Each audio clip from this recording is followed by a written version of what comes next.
আলোচনা না, আজকে আমি দার্জিলিং যে হেরিটেজ টয় ট্রেন আছে, যেটা 4 বছর ধরে বন্ধ আছে, তিনধারিয়াতে ধস নেমেছিল 2009-এর আইলাতে।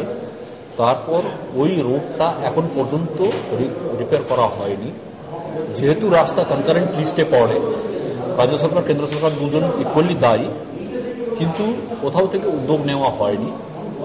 অবশ্য গত বছর ফেব্রুয়ারিতে আমরা ইউনিয়ন মিনিস্টার জয়রাম রমেশের সঙ্গে দেখা করেছিলাম। তখন উনি বলেছিলেন 80 কোটি টাকা ওই রাস্তা রিপেয়ারের জন্য স্যাংশন করা হয়েছে, কিন্তু সেই 80 কোটি টাকা কোথায়কার রাস্তা রিপেয়ার করার জন্য হয়েছে আমরা এখন পর্যন্ত পাইনি। ওইটা মানে একটা পয়সা আমরা দেখতে পাইনি, কোনো কাজ শুরু হয়নি।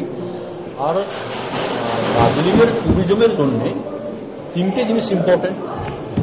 একটা হলো ওখানে বাইরে থেকে পর্যটকরা আসে কাঞ্চনজঙ্ঘা দেখতে, তারপর দার্জিলিং টি, যেটাকে গ্রিন শ্যাম্পেন বলা হয়, তার জন্য আসে, আর তারপর ওই হেরিটেজ ট্রেনের জন্য আসে, টয় ট্রেনের জন্য আসে।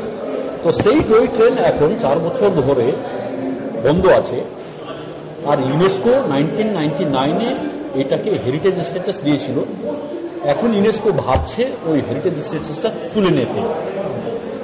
তো হেরিটেজ করাটা খুব মুশকিল, কিন্তু যে হেরিটেজ হয়ে আছে তাকে সেভ করা এখন রাজ্য সরকার কেন্দ্র সরকারের দায়িত্ব। তো সেই কথাটা আমি আমার চিঠিতে মুখ্যমন্ত্রীকে লিখে জানিয়েছি যে এটা হেরিটেজ তুলে নেওয়ার কথা হচ্ছে, ইউনেস্কো ভাবছে, আপনারা তাড়াতাড়ি কিছু করুন, রেলওয়ে ট্র্যাকটা তৈরি করুন, রাস্তা তৈরি হোক, আর টয় ট্রেন আবার চলবে।